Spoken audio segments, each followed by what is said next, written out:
প্রিয় দিনী ভাই এবং বোনেরা, আজকে বুধবার দিন অথবা রাত নবী করিম সাল্লাল্লাহু আলাইহি ওয়াসাল্লামের শিখানো ছোট্ট ছোট্ট কয়েকটি দোয়ার আমল যদি আপনারা আমার সাথে সাথে করতে পারেন, আল্লাহর রাসূল সাল্লাল্লাহু আলাইহি ওয়াসাল্লাম ওয়াদা করে বলে গিয়েছেন, এই আমলগুলো যদি কোনো আল্লাহর বান্দাবান্দি করতে পারে, আল্লাহ তাআলা তার জীবনের যৌবনের যত গুনাহ রয়েছে সমস্ত গুনাহগুলো ধুয়ে মুছে সাফ করে তাকে নিষ্পাপ করে দিবে। আজকে আসুন শব্দে শব্দে আমলগুলো আজকে আমি আপনাদেরকে করাইয়া দিব। আমার সাথে সাথে যেভাবে আমি বলবো ইনশাআল্লাহ উচ্চারণগুলো সহি শুদ্ধভাবে আপনাদেরকে পাঠ করতে হবে। অনেক মা বোনেরা কিন্তু প্রশ্ন করে থাকেন, হুজুর আমলগুলো করিতেছি কিন্তু আমাদের কাজ হচ্ছে না। আমি বলবো দুই কারণে আপনাদের কাজ হচ্ছে না। একটা কারণ হলো আপনাদের মধ্যে ইখলাস নাই।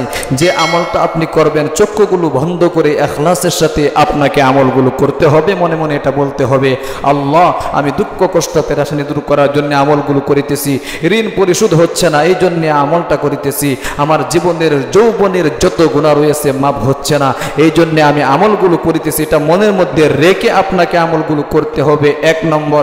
দুই নম্বর হলো সহি শুদ্ধভাবে আমল করতে হবে। অনেকেই কিন্তু আমলগুলো করে থাকে সহি শুদ্ধ হয় না, যার কারণে আপনার আমল কিন্তু কবুল হয় না। এই জন্য আসুন সহি শুদ্ধভাবে আমার সাথে সাথে ইনশাল্লাহ আজকে পাঠ করাইয়া আমল করাইয়া ইনশাল্লাহ দিব। আমি যেভাবে আমল করব ইনশাল্লাহ অবশ্যই সেইভাবে আপনাদেরকে আমল করতে হবে। প্রিয় দিনী ভাই এবং বোন, আমলের কথা কিন্তু আল্লাহ রাব্বুল আলামিন কুরআন শরীফের মধ্যে বলেছেন, আমল যদি তোমরা করতে পারো, আল্লাহ রাব্বুল আলামিন বলেন, ওয়াল্লাযীনা আমানু ওয়া আমিলুস সলিহাতি আন্না লাহুম জান্নাতিন তাজরি মিন তাহতিহাল আনহার। আল্লাহ রাব্বুল আলামিন কুরআন শরীফের এই আয়াতে বলেছেন, যারা ঈমান এনেছে, ঈমান আনার পরে নেক আমল করে, অবশ্যই আমি তাদের জন্য এমন জান্নাতকে প্রস্তুত করে রেখেছি যে জান্নাতের পদদেশ দিয়ে নদ নদী প্রবাহিত হবে, চিরস্থায়ীভাবে সে জান্নাতের মধ্যে থাকবে। আল্লাহু আকবার। এই জন্য প্রিয় দিনী ভাই এবং বোনেরা, খুব গুরুত্ব সহকারে আমলগুলো করতে হবে। অনেকেই কিন্তু অভাব অনটন দুঃখ কষ্ট পেরেশানির মধ্যে পড়ে আছেন। আল্লাহ তাআলা আপনাদের অভাব অনটন দুঃখ কষ্ট পেরেশানি দূর করে আপনাদেরকে গায়বী রিজিকের ব্যবস্থা করে দিবে। এই জন্য আসুন আজকে বুধবার দিন অথবা রাত্রে যে কোনো সময় আপনারা আমলগুলো করতে পারবেন। আজকে আমি আপনাদেরকে ইনশাআল্লাহ আমলগুলো করাইয়া দিচ্ছি। আমার সাথে সাথে সহি শুদ্ধ হয়ে পাঠ করুন। সর্বপ্রথম দুরূদ শরীফের আমল করতে হবে। দুরূদ শরীফ পাঠ না করলে কিন্তু অন্য অন্য দোয়া কবুল হয় না। এই জন্য আসুন সর্বপ্রথম আমরা দুরূদ শরীফের আমল করে নিব। একটি পাওয়ারফুল দুরূদ শরীফ। নবী করিম সাল্লাল্লাহু আলাইহি ওয়াসাল্লাম বলেছেন, দুরূদ শরীফ যদি কোনো ব্যক্তি একবার পাঠ করতে পারে তাহলে আল্লাহ তাআলা সাথে সাথে তার 10টি গুনাহ মাফ করে দেন এবং 10টি রহমত তার উপর আল্লাহ তাআলা নাজিল করেন এবং আল্লাহ তাআলা তাকে 10টি মর্যাদা বৃদ্ধি করে দেন। আল্লাহু আকবার। সর্বপ্রথম একটি পাওয়ারফুল দুরূদ শরীফ 3 বার আমার সাথে সাথে পাঠ করুন।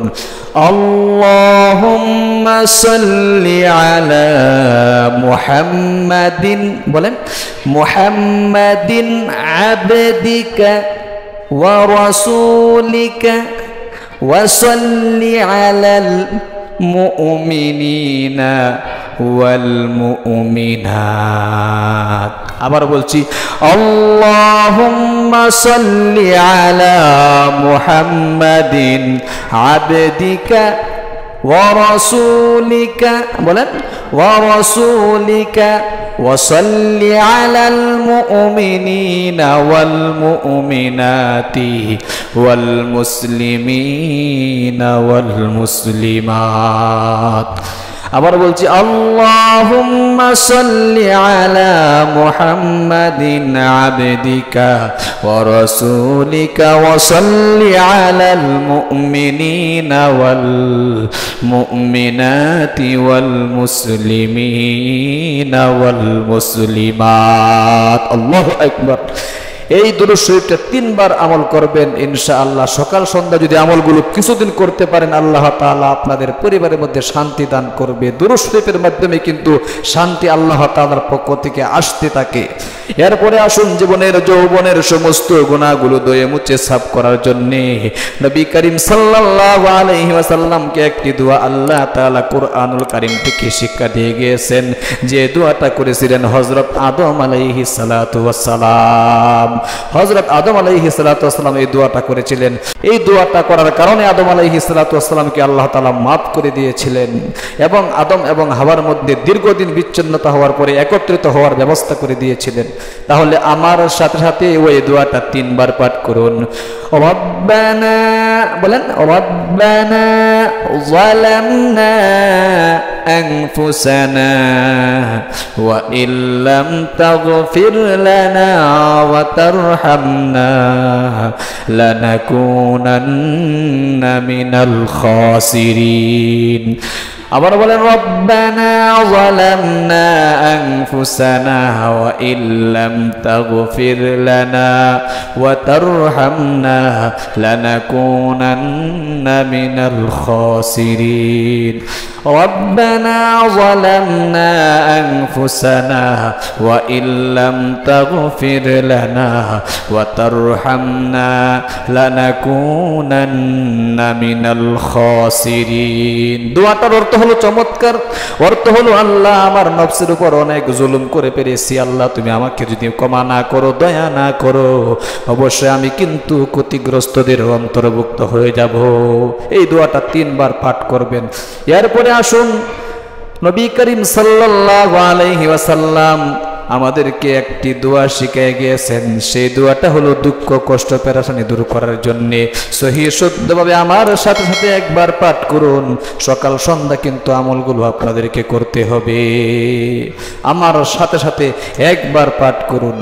আল্লাহুম্মা ইন্নী আউযু বিকা, বলেন, আল্লাহুম্মা ইন্নী আউযু বিকা মিনাল হাম্মি ওয়াল হাযানি ওয়া আউযু বিকা মিনাল আজিজি, বলেন, মিনাল আজিজি ওয়াল কাসালি ওয়া আউযু বিকা মিনাল বুখলি ওয়াল জুবনি ওয়া আউযু বিকা মিন গালাবাতিদ দাইনি ওয়া কাহরির রিজাল।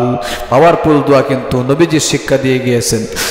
এরপরে আসুন, ঋণ পরিশোধ করার জন্য তিরমিজি শরীফের মধ্যে নবী করিম সাল্লাল্লাহু আলাইহি ওয়াসাল্লাম একটা দোয়া শিখিয়ে গিয়েছেন।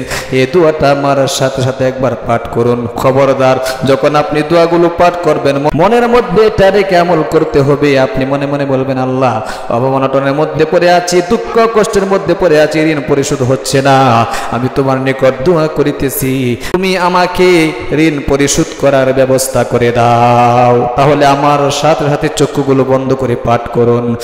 আল্লাহুম্মা ইকফিনি, বলেন, আল্লাহুম্মা ইকফিনি বিহালালিকা আন হারামিকা ওয়া আগনিনি বিফদলিকা আম্মান সিওয়াক। খুব পাওয়ারফুল এই দোয়াগুলো কিন্তু নবীজি উম্মতদেরকে শিক্ষা দিয়ে গিয়েছেন। আল্লাহ তাআলা আপনাদেরকে এই দোয়াগুলো বেশি বেশি করে প্রতিদিন আমল করার তৌফিক দান করুক। আমিন আমিন। আপনি ইনশাআল্লাহ কমেন্ট বক্সে আমিন বলে দোয়ার মধ্যে শামিল থাকবেন। ও হে, আমাদের ইসলামিক চ্যানেলটা কিন্তু একমাত্র আপনাদের উদ্দেশ্যেই খোলা হয়েছে। অবশ্যই চ্যানেলটাকে সাবস্ক্রাইব করে পাশে থাকা বেল আইকনটি অন করে দিবেন, লাইক কমেন্ট শেয়ার করে অন্যকেও শেখার সুযোগ করে দিবেন। ভালো থাকবেন, সুস্থ থাকবেন। দেখা হবে পরবর্তী ভিডিওতে। আসসালামু আলাইকুম ওয়া রাহমাতুল্লাহি ওয়া বারাকাতুহু।